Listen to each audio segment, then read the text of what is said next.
네, 오늘은 사도행전 13장 1절에서 3절을 우리가 읽었는데, 사도행전이든 또는 창세기의 말씀이든 성경 말씀은 오늘의 우리에게 하시는 말씀인 겁니다. 이제 이러한 말씀을 통해서 오늘날 우리에게 무엇을 말씀하고자 하시는가, 그것을 깨달아야 되겠죠. 특히 사도행전 13장 이후에서는, 이제 13장 이후에서는 바울 행전이다라고 불리울 정도로 하나님의 말씀의 초점이 바울에게로만 딱 이제 쏠려 증거하고 있습니다.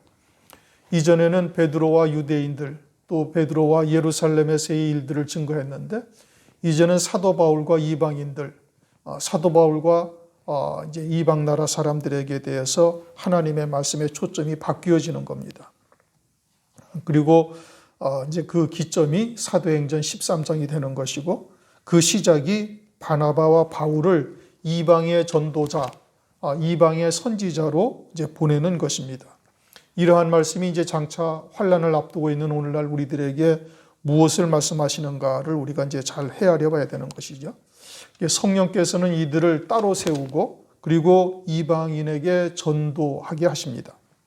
이는 오늘날 이 마지막 때 이방 신앙과 같은 하나님의 백성들에게 이제는 이제 하나님의 온전하신 뜻이 무엇인지를 깨닫고 이처럼 추수의 사역을 감당할 자가 누구냐를 우리들에게 계시해 주고 있는 겁니다. 사도 바울은 이방인에게 갔고, 오늘날 마지막 때는 하나님의 자녀들이지만 이방 신앙으로 살고 있는 자들에게 이처럼 추수의 사역을 하게끔 하시는 겁니다.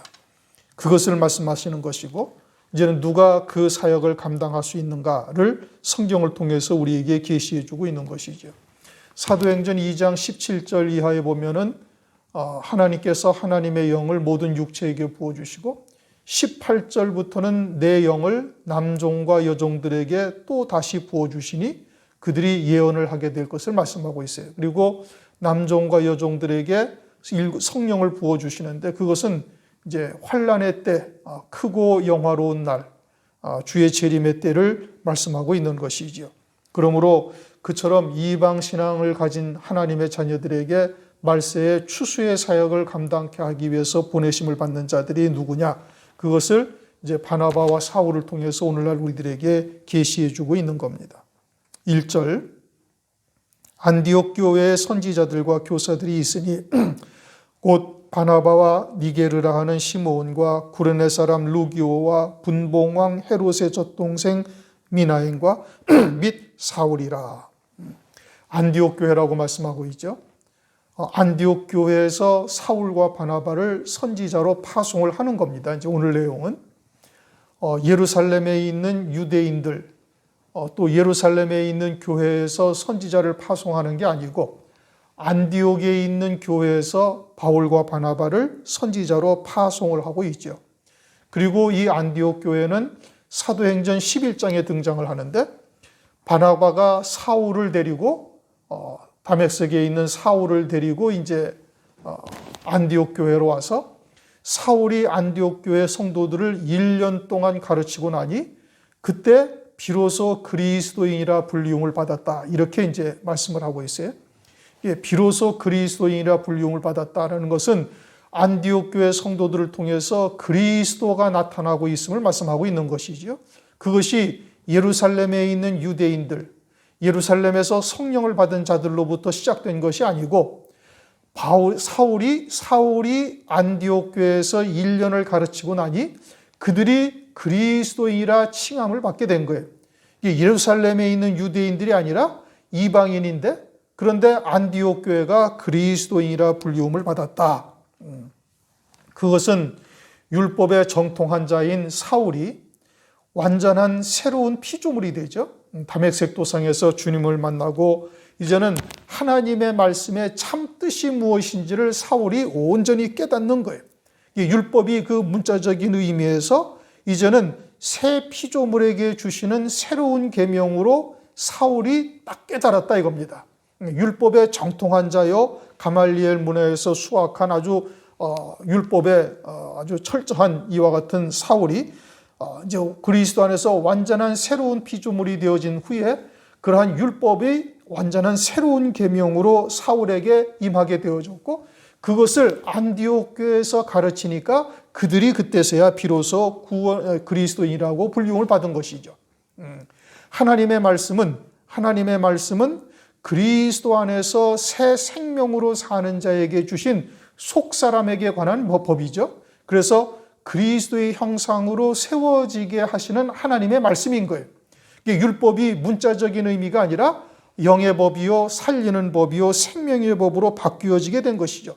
행함의 도는 율법의 문자적인 의미인 것이고 이제는 예수 그리스도 안에서 율법을 다 이루셨고 이제는 그리스도 안에서 우리의 속사람이 그리스도의 형상으로 세워지는 새로운 계명의 말씀으로 바뀌어진 것이에요.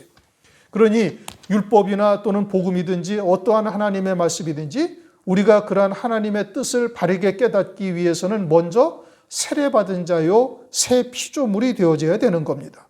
구약에서는 그것을 할례라고 말씀하고 있고 신약에서는 그것을 세례다라고 말씀하고 있으며 세례받은 자가 되어지면 전혀 새로운 피조물이다 이겁니다. 이게 육체로서의 자아가 아니라 그리스도 안에서 하늘에 안침받은 영원한 생명으로 사는 자로 바뀌어지는 거예요. 그러니 영원한 생명으로 사는 자로 바뀌어진 자들에게 그 속사람이 그리스도의 형상으로 세워지도록 율법과 계명을 우리에게 주신 것이고 그것이 복음 안에서 이제는 새 생명의 빛으로 우리에게 다가와야 되는 겁니다. 골로새서 2장 11절 이하에 보면은 할례, 즉 그리스도의 세례를 말씀하고 있죠. 또 그 안에서 너희가 손으로 하지 아니한 할례를 받았은즉 곧 육적 몸을 벗는 것이요 그리스도의 할례니라.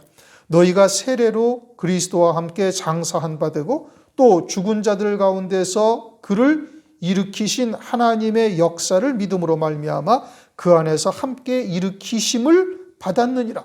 예수 그리스도께서 부활하심으로 말미암아 그 안에서 함께 일으키심을 받았다 이렇게 말씀하고 있고 에베소서 2장 6절에도 5절 6절에도 그리스도와 함께 살리셨고 그리스도 예수와 함께 하늘에 앉히셨다라고 말씀하고 있어요. 또 요한일서 5장 18절에는 우리는 악한 자가 만지지도 못한다라고 말씀하고 있어요. 그와 같이 그리스도 안에서 세례받은 자가 되어져서 영원한 생명으로 사는 자, 그것이 자기의 참 자아요. 이제는 육체의 장막을 벗게 되어지면 하늘에서 영생을 하게 되어질 영원한 생명인 것이죠. 그 생명으로 사는 자가 새 피조물이요. 그 생명이 무엇인지를 깨닫는 자가 거듭난 자요. 그렇게 새 생명 가운데 사는 자들에게 주신 계명이다 이겁니다. 율법으로는 이제 그와 같은 새 피조물이 되어지면 정죄함이 없죠. 로마서 8장 1절 그리스도 예수 안에 있는 자에게는 결코 정죄함이 없느니라. 이제는 예수 안에서 새 피조물로 사는 자들에게는 율법으로 정죄할 수가 없어요. 왜냐? 이제는 예수께서 모든 율법의 의를 다 이루셨고 그 예수 그리스도를 믿는 자에게 이제 하나님께서는 우리로 하여금 그리스도로 옷 입은 자로 보시기 때문에 그러는 겁니다. 에베소서 2장 15절 원수된 것 곧 의문에 속한 계명의 율법을 자기 육체로 폐하셨으니 그래서 율법으로부터 우리가 자유한 자가 되죠. 이제는 우리는 육신의 목숨으로 사는 자가 아니요 그리스도 안에 새 생명으로 사는 자에게는 율법의 정죄함이 전혀 없다 이겁니다. 그러면 율법이 우리에게 무용지물이냐? 아니다 이죠. 로마서 3장 31절 그런즉 우리가 믿음으로 말미암아 율법을 폐하느뇨 그럴 수 없느니라 도리어 율법을 굳게 세우느니라. 이제는 율법이 우리에게 정죄의 법이 아니라 생명의 법이요 살리는 법이요 영의 법으로 바뀌었죠. 로마서 7장 10절이나 로마서 8장 2절을 보면 그렇게 말씀하고 있습니다. 이제는 생명의 법이요 살리는 법이라는 것은 무엇을 의미하는가? 이제는 율법이 우리를 정죄하는 것이 아니라 우리가 육체로 사는 자로 바뀌게 되어지면 영의 생명으로 사는 자가 이제는 육체로 사는 자로 전락을 하게 되어질 때 죄 가운데 있음을 깨닫게 하고 하나님의 뜻이 무엇인지를 우리에게 알게 하시는 거예요. 그래서 다시 한번 정과 욕심을 십자가에 못 박게 하셔서 하나님 앞에 산 제물이 되게 하는 겁니다. 율법의 역할은 뭐냐? 죄를 깨닫고 그것을 하나님 앞에 못 박게 하셔서 산 제사, 산 제물로 하나님께 드려지게 하는 것이죠. 갈라디아서 3장 27절 누구든지 그리스도와 합하여 세례를 받은 자는 그리스도로 옷 입었느니라. 그러니 이제는 내가 사는 것이 아니라 하나님의 말씀을 믿는 믿음으로 사는 자가 되어졌으니, 그러니 이제는 그리스도로 옷 입은 자가 되어져서 그리스도로 사는 자가 되는 거예요. 하나님의 말씀을, 이제는 진리가 무엇인지를 말씀을 통해서 깨닫게 하시고, 그리고는 그 말씀을 믿는 믿음으로만 사는 자가 되어지니, 그것은 하나님의 말씀이 내 안에 사시는 것이고 곧 그리스도께서 사시는 삶이 되는 겁니다. 그 말씀을 믿는 믿음으로 사는 만큼 내가 사는 것이 아니라 그리스도로 사는 자가 되는 거예요. 그것이 하나님 앞에 산 제사를 드리는 것이요 산 제물로 드려지게 되어지는 겁니다. 그러니 세례받은 자가 되어져야 온전한 그리스도의 것이 되는 거죠. 그리스도의 뜻대로 사는 자가 되는 것이고, 안디옥 교회의 성도들이 비로소 그리스도인이라 불용을 받았다라는 것은 그것을 의미하는 겁니다. 그러면은 예루살렘에 있는 유대인들은 뭐냐? 예루살렘의 유대인들은 예수 그리스도도 받아들이고 있지만, 물론 이제 성령을 받고 또 베드로가 나가서 하나님의 말씀을 증거하자 3,000명, 5,000명씩 회개하는 역사가 일어나죠. 그래서 십수년 동안 수많은 그리스도인들이 이제 유대인들에게서 이제 그리스도를 믿는 자들로 바뀌게 되어지는 겁니다. 그런데 그들이 그리스도를 믿고 복음 안에서 살기도 하지만, 또 한편으로는 유대 율법을 쫓아 사는 부분들이 완전히 사라지지 아니하고 율법을 일부 지키기도 하고, 그리고 또 복음 안에서도 살고 있는 거예요. 그래서 훗날 사도 바울이 이방인들을 이제 그리스도를 믿는 자들로 세우고 난 이후에 율법이 과연 그들에게 어떠한 역할을 하는가에 대해서 이제 예루살렘에서 토론이 벌어지죠. 그러다가 이제 예루살렘에서 얻은 결론이 뭐냐? 이제 뭐 우상을 섬기는 것과 죽은 것과 그리고 피를 멀리하고 뭐 이제 이런 몇 가지의 조항을 그들에게도 이제 이야기를 합니다. 결국은 그때까지도 예루살렘이 율법에서 완전히 자유로운 자가 되지 못하였고, 율법이 무엇인지를 아직 그때까지도 정확하게 깨닫고 있지를 못했던 거예요. 그때가 사도 바울이 예루살렘에 간 때가 벌써 한 10여 년이 지난 후에 찾아간 거거든요. 그런데도 그때까지도 율법과 복음의 관계가 정확하게 정립되지를 못했던 것이지요. 그러니 예수를 믿기도 하지만 일부는 율법도 지켜야 구원에 이른다라고 이제 생각을 하고 있는 겁니다.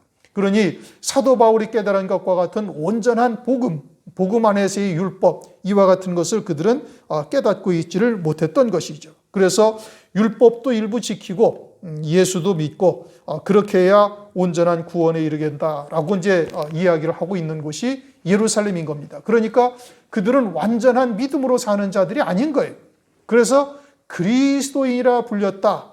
안디옥 교회가 처음으로 그리스도인이라 불렸음을 말씀하고 있는 것이지요. 그런데 오늘날 교회가 이처럼 율법과 복음의 관계를 바르게 깨달아야 될 터인데, 이 율법의 역할이 무엇인지를 바르게 알아야 될 터인데, 오늘날 그렇게 깨닫지를 못하고 아직도 여전히 예수 안에서도 이제 율법의 일부를 지키고 있는, 그러니 초대교회 당시에 예루살렘에 있는 유대인들, 복음을 받아들인 유대인들과 별반 다르지 아니한 이와 같은 신앙생활을 오늘날 하고 있는 곳이 상당히 많은 겁니다. 그런데 그들을 훗날 할례당이다 이렇게 부르죠. 그들은 율법도 일부 행하고 있어요.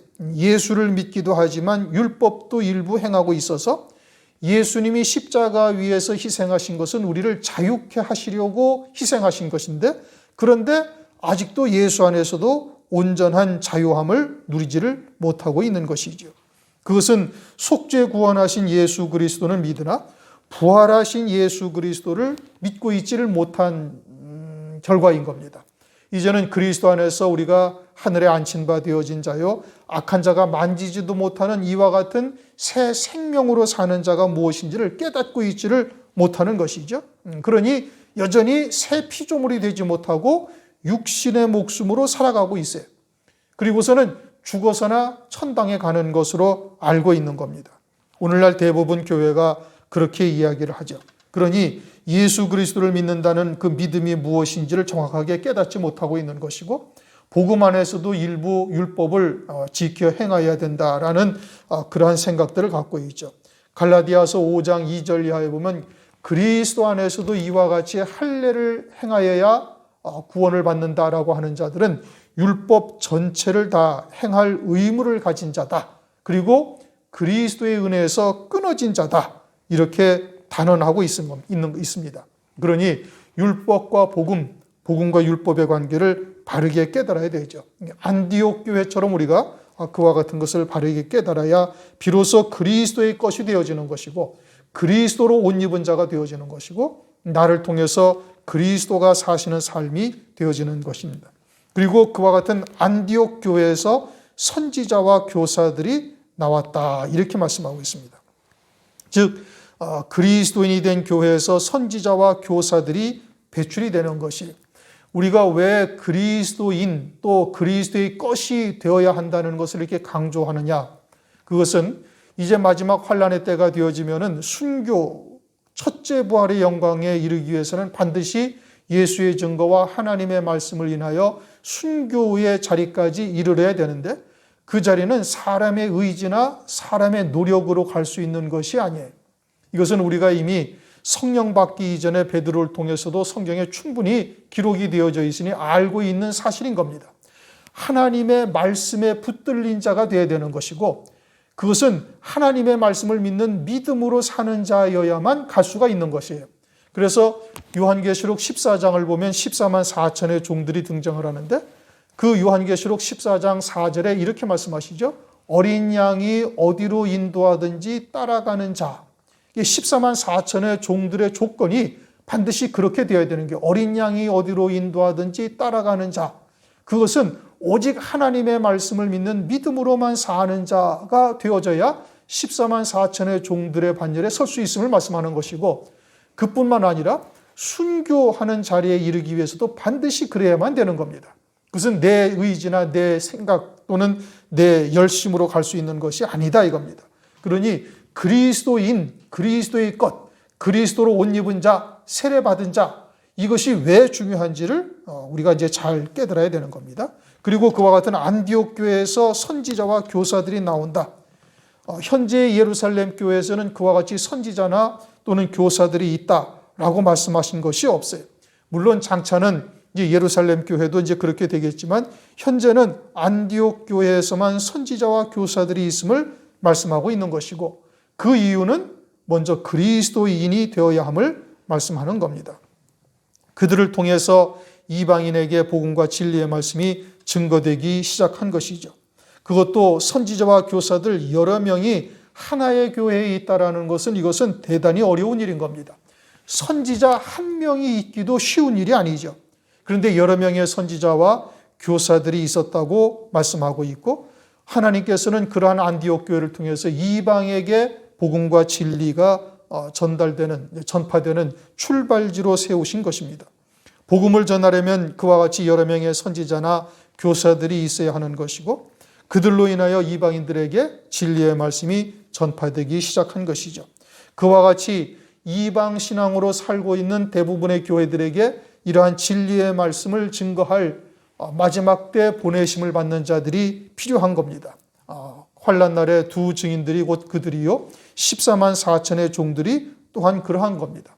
그러니 안디옥 교회에서 이와 같이 비로소 그리스도인이라 불리웠고 그곳에 선지자와 교사들이 있어서 이방에게 복음을 증거하는 일을 이 사명을 감당하게 하셨죠.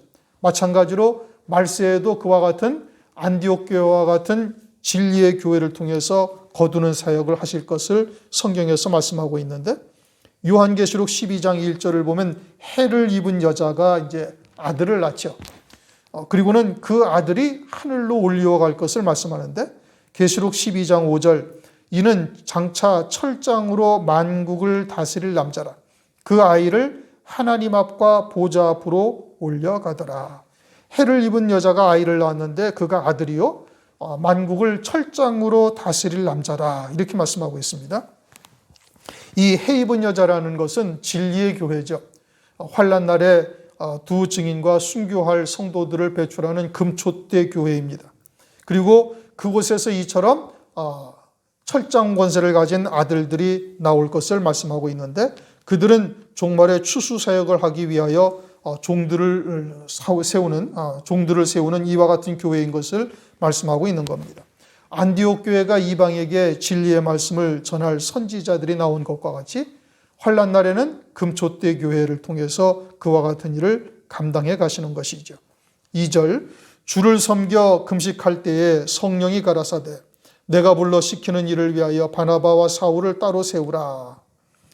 금식할 때 성령께서 이와 같이 말씀을 하셨다 이겁니다. 바나바와 사울을 따로 세우라고 말씀하셨어요. 금식을 한다는 것이 무엇이냐? 금식을 한다는 것은 먹는 것을 끊겠다라는 것은 죽음을 불사하겠다라는 얘기죠. 하나님 앞에 그와 같이 죽기로 각오를 하고 하나님의 은혜를 구하는 것이에요. 오늘날은 이 금식이라는 것이 많이 의미가 퇴색해가지고 자기가 요구하는 바를 관철시키기 위해서 금식하는 일들이 비일비재하게 있는데 이런 것은 마가복음 11장 17절을 보면 강도들이라고 말하고 있어요. 강도의 굴혈. 하나님 앞에 강짜를 부리는 것이죠. 오늘날 교회가 강도의 굴혈로 바뀌었다라고 말씀하고 있는 겁니다. 금식한다라는 것은 나를 죽이는 것이죠. 음식을 끊는다는 것은 곧 죽는다는 뜻이요. 나는 하나님 앞에 그렇게 죽었다라는 것을 고백하고 그리고 금식한다라는 것은 그처럼 다시 또 살아나고 있는 육체의 정과 욕심 이와 같은 것들을 보면서 하나님 앞에 이와 같이 죽기로 하나님 앞에 고백을 하고 그와 같은 하나님의 은혜 즉 하나님의 성령의 도우심을 구하는 것이 금식하는 것입니다. 예수와 함께 이미 2000년 전에 우리는 죽었는데 그럼에도 불구하고 정과 욕심이 끊임없이 살아나고 있으니 금식을 통해서 다시 한번 자신이 죽었음을 하나님 앞에 고백하고 온전히 우리의 옛사람이 죽은 자로 살 것을 하나님의 은혜를 구하는 겁니다. 그렇게 살 수 있도록 하나님의 은혜를 구하는 것이죠. 그렇게 철저히 자기가 죽었을 때에 성령께서 역사를 하시는 겁니다. 내 생각이나 내가 살아있을 때는 성령께서 역사하시지를 절대 않습니다. 내가 죽은 것과 내가 믿음으로 죽는 것과 성령의 역사하시는 것은 반드시 비례하는 거예요. 내가 팽팽하게 살아있는데 성령 하나님께서 내 안에서 당신의 뜻을 이루신다? 그것은 있을 수가 없는 일인 겁니다. 그러므로 우리는 정과 욕심을 날마다 못 박아야 할 것이고 또 때로는 여의치 못하다면 금식을 하면서라도 하나님 앞에 죽었음을 고백하고 하나님의 도우심을 구할 수가 있어야 되는 겁니다. 그러할 때 성령이 우리 안에서 역사를 하시는 것이죠. 그래야만 어린 양이 어디로 인도하든지 따라가는 자가 될 수가 있는 것이고 그러한 성도들을 통해서 하나님께서 마지막 때 거두는 사역을 하시는 겁니다. 그렇게 금식할 때 바나바와 사울을 따로 세우라 말씀하시죠. 그들을 구별하셨다 이런 뜻입니다. 로마서 1장 1절 하나님의 복음을 위하여 택정함을 입었다. 사도 바울이 그렇게 고백하죠. 갈라디아서 1장 15절 그러나 내 어머니의 태로부터 나를 택정하시고 은혜로 나를 부르신 이가 즉 우리의 구원이 하나님의 은혜로 되는 것이죠. 택하심을 따라 되는 은혜로 되는 것임을 사도 바울도 절절히 깨닫고 자신은 하나님께서 모태로부터 이미 택정함을 입었음을 깨닫고 이렇게 고백을 하고 있는 겁니다. 그리고 마지막 때에도 이처럼 구원을 얻기 위하여 예비된 자들이 있다. 성경은 그렇게 말씀하십니다. 베드로전서 1장 5절 너희가 말세에 나타나기로 예비하신 구원을 얻기 위하여 믿음으로 말미암아 하나님의 능력으로 보호하심을 입었나니 그러므로 마지막 때에도 남은 자들이 있음을 성경을 통해서 우리에게 말씀하시고 그 남은 자들은 들어야 믿음이 생기고 그러한 그와 같은 하나님의 구원의 세계를 볼 수가 있게 되어지니 그러한 하나님의 말씀, 진리의 말씀을 증거해야 할 종들이 또한 있어야 될 것을 말씀하고 있는 것이고 그들은 하나님께서도 이렇게 창세전부터 또 어미의 복중에 있기 전부터 택정하시고 예비되어져 있음을 말씀하고 있는 겁니다. 그러므로 마지막 때 우리가 그와 같은 은혜에 택하심을 입은 자인 줄은 어떻게 아는가? 그것은 하나님의 그와 같은 때에 따른 양식의 말씀을 들을 수 있게 하시는 것이 하나님으로부터 택하심을 입었다라는 증거인 겁니다. 이것은 여러 차례 말씀드렸죠. 천국의 비밀을 아는 것이 너희들에게는 허락되었으나 저들에게는 아니 되었다. 그것이 사람의 의지로 알 수 있는 일이 아니다 이겁니다. 내가 기도 많이 한다고 하늘 세계가 열려서 하나님의 구원의 세계가 보일 수 있는 것이 아니다 이거예요. 아버지께서 내게로 이끌지 아니하시면 아무라도 내게로 올 수가 없느니라. 요한복음 6장 44절에도 말씀하고 있죠. 그러니 우리가 하늘에서 이루시는 구원의 세계를 깨달을 수 있다는 것은 성령께서 아버지의 뜻대로 택하신 자들에게 깨닫게 하시는 은혜가 임하여야 알 수 있는 것이지, 사람이 지혜롭다고 또는 사람이 노력한다고 될 수 있는 일이냐? 그것은 절대 아니다 이겁니다. 그러므로 마지막 때 구원에 예비된 자다라는 것은 말세에 이루실 하나님의 구원의 세계를 말씀을 통해서 듣고 깨달아 믿음으로 받는 것이에요. 그렇게 믿음으로 받는 자들 가운데 하나님께서 말세의 종으로 사역을 하시는 겁니다. 사용을 하시는 겁니다. 이사야서 49장 2절 3절 내 입을 날카로운 칼같이 만드시고 나를 그의 손 그늘에 숨기시며 나로 마광한 살을 만드사 그 전통에 감추시고 내게 이르시되 너는 나의 종이요 내 영광을 나타낼 이스라엘이라 하셨느니라. 그처럼 마지막 때 하나님의 마광한 살로 만드셔서 하나님의 전통에 감추셨다가 환난 날에 그 사역을 감당케 할 종들이 예비되어져 있고, 또 그들의 증거하는 말씀을 통해서 말세에 구원을 얻기로 예비된 자들이 있음을 말씀하고 있는 겁니다. 그러니 가장 먼저 그들이 그리스도인이 되어야 되는 것이고, 철저히 자기의 정과 욕심을 십자가에 못 박아야 할 뿐 아니라 날마다 죽노라 하는 사도 바울의 고백처럼 날마다 죽어야 되는 것이고, 그래야 성령의 인도하심을 받을 수가 있는 겁니다. 그래도 여의치 아니하면 금식을 해서라도 하나님 앞에 하나님의 은혜를 구할 수가 있어야 되는 것이죠. 그렇게 하나님의 말씀을 믿는 믿음으로 사는 자들에게, 특히 이 마지막 때에 따른 말씀을 듣고 믿음으로 받은 자들에게 하나님께서 말세의 때에 따른 양식으로 채우셔서 예언의 권세까지 그들에게 주시기도 하는 겁니다. 3절 이에 금식하여 기도하고 두 사람에게 안수하여 보내니라. 성령으로 안수하고 보내죠. 그들로 인해서 이방인들에게 복음이 전파되는 것이고, 말세에도 그와 같이 성령으로 안수해서 이방 신앙으로 살고 있는 자들에게 진리의 말씀을 전할 수 있도록 역사를 하시는 겁니다.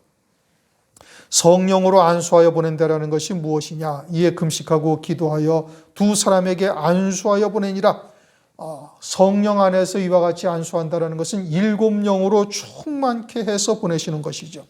환난 날은 7배나 뜨거운 풀물벌과 같은 그와 같은 환난의 역사가 우리에게 다가올 것이요, 그것을 능히 이기는 자 되게 하기 위해서는 일곱 영으로 충만함을 입어야 되는 것입니다. 이 일곱 영으로 충만함을 입는다라는 것은 이미 이제 사도행전 6장, 7장을 통해서 스데반 집사에게 임했던 성령의 충만함의 역사, 성령 시대의 최초의 순교자인 스데반 집사를 통해서 이제 일곱 영으로 충만함을 입는 것이 무엇을 의미하는지를 우리가 이미 이제 상고한 바이고, 또 그와 같이 요한일서 5장 7절을 보면 성령은 진리다 이렇게 말씀하셔요. 다시 말하면 말씀이 곧 성령이신 것을 말씀하고 있죠. 하나님은 영이신데 말씀이 곧 하나님이시니 하나님의 말씀이 곧 영이시고, 그것도 일곱 영이라 하는 것은 이제 7배나 뜨거운 환난 날을 넉넉히 이기게 하시는 하나님의 말씀으로 충만히 임한 자가 일곱 영으로 충만함을 입게 되는 거예요. 성령 하나님은 하나님의 말씀과 함께 역사를 하시는 겁니다. 성령께서 우리 안에 내주하시면서 예수 그리스도께서 이루신 구원을 우리에게 적용시켜서 우리가 구원을 받는 거예요. 그렇죠? 예수님은 말씀이시죠. 그러니 하나님의 말씀과 함께 성령이 역사를 하시는 거예요. 말씀 없이 성령이 역사하시는 일은 있을 수가 없는 겁니다. 하나님 아버지께서 보내신 영이신 성령이시죠.